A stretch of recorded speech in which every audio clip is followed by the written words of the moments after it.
Hi, welcome to Teach Better. My name is Kasia Sokol-Borup, and today I wanted to talk to you a little bit about left hand efficiency on the violin.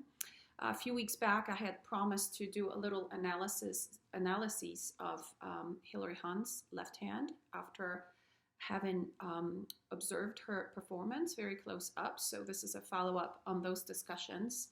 Obviously, Hilary's left hand is incredibly efficient. She plays really well in tune, and she looks very easy when she plays. I want to talk about some of the things that she does that help her achieve that. One of the biggest or the most repeated lines or phrases in my advanced string pedagogy class that I use is this line, big muscles first. When you think often about something that's alarming in your own playing or in a student's process, something that looks alarming, that doesn't quite look or feel or function properly, it's good to step back just for 1 second and tell yourself that phrase. So big muscles first. When you think big muscles first, you then think about the muscles, muscle group, at least one muscle group that's above the area that you have a concern about. And I want to use this phrase when I discuss what I see Hilary do. So her hand looks relaxed, really beautifully set up. It never works hard. It never labors, right? So we're talking about this area of her body that just looks easy. So then when you're going to go to big muscles first, right? So what's responsible for moving fingers are these muscles. So this is one muscle group up, right? It's always one muscle group up that's responsible for whatever is moving from here. So, but then for the entire hand, then you can even take it down here to these muscles. So these are the bigger muscles responsible for something that would be happening here. And the way that this looks like for her is that two things happen. First of all, she's very efficient in her left arm string crossings, I call it. So fingers never reach and strain to get to a particular string, but they are prepared with the arm below here. This is pretty tricky for students because we only see what goes on here when we play. We don't see what's going on here.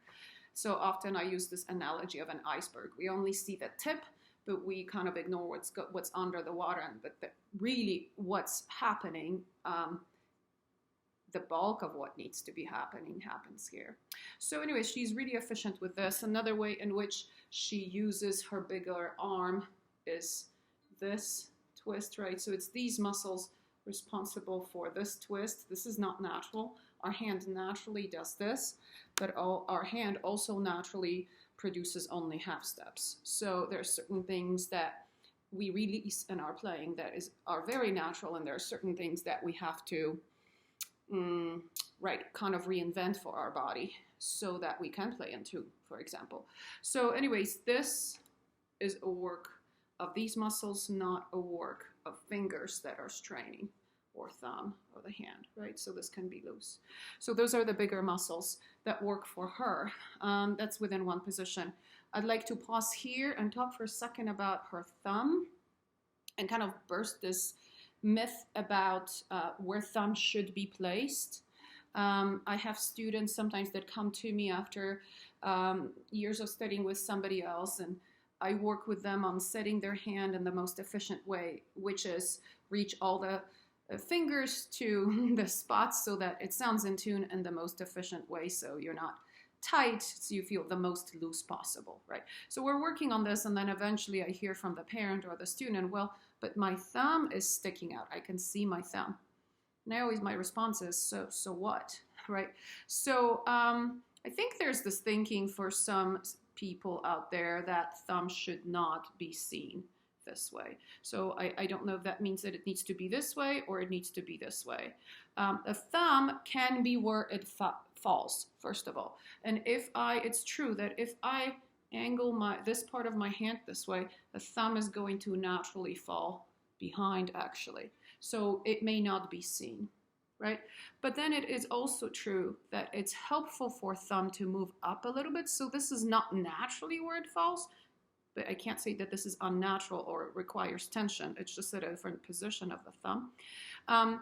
And I do this, and Hillary does this, where it's a little bit higher, not where the hand might bring that thumb, so that this side of the hand is more comfortable and obviously more efficient with extensions. I think we all bring the thumb up for extensions.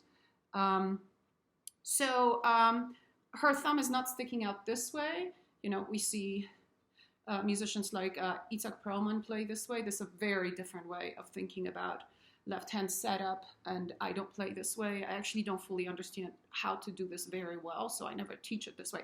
That's where the thumb really sticks out quite a bit. I think you see it from quite a few Russian players. So Hillary's thumb doesn't do it. It's nicely set here, but yes, it sticks out, and yes, it works because it works for her hand. So that's about her thumb. And the last thing is about preparing fingers and blocking fingers. So we block fingers when we come down, right? So when we can peel things off. So for example, when we come down the scale, we can put all fingers down, for example, in this position, right? And then we just peel them off.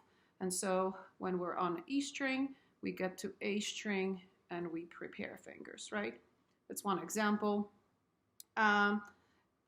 It's another discussion at which point it's healthy to do it. I don't block fingers with very little kids at all because it just results in this. So I focus more on finger independence. If I block anything very early on, it would be only 2 and 3. But I don't block full hand right away. So, but that's for another discussion. So this would be that. And then when you go up on the violin, you can't really block fingers, but you can prepare the shaping of your hand so that fingers are above the spot that they're about to hit, right? So Hillary does a lot of this. So for example, she'll shift to a new position to something like this because she has a chord, right? Or to something like this. So she doesn't shift this way and then starts her work. That would look last minute, like quite a bit of effort. There's no effort because there's a preparation in the stretch of the palm here, not only coming around here very efficiently, but also, right, and same thing on the way down, right? So all of a sudden you'll see that she shifts and the work is done way before the fingers even come down. So yeah, quite a bit of what we do in both arms happens before we hear the note, and she is an absolute master at that. So she looks like she's not doing anything. She is doing obviously a lot of things, but she's doing them much sooner than other people. So she doesn't do things last minute. She doesn't strain for them, and there's no anxiety in her body about what needs to happen. So that's great. And what I do with my students, for example, to work on blocking fingers and preparing fingers is on just even arpeggios. So when I play 3, I might already go. And then I can't really block here, right? But I can hover with my 3rd finger. As soon as I play 3, my 1 is down. And I hold both fingers. I keep both fingers down. And as soon as I play 1, 3 is down too. So I'm kind of playing in double stops. When I shift, so I come around and I put both fingers down.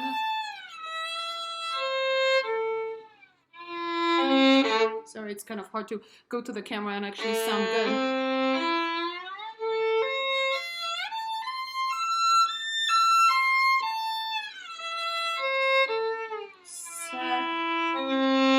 And that really reveals if we remember our spacing. If you practice arpeggios this way, you are practicing in double stops, and you can actually afford practicing double stops by themselves a lot less. And it does, as you see, my hand is extremely quiet and everything is prepared. And that way, the hand remembers the spacing more, so the physical memory, the muscle memory, is ingrained a lot better. And so chances of you being more in tune on that arpeggio next time are higher if you think about preparing the bigger muscle and also setting up the shaping of your hand. So let me know what you think about it, what you do with your left hand to help it stay more relaxed. This hopefully is helpful for you. This is kind of what I do with my students. The first thing that I really do usually is set up all of the big muscles and relax, and then I work on strengthening. Strengthening is another topic of discussion that today we can't really cover, but hopefully this is helpful for you. Let me know what you think about it, and thanks for visiting.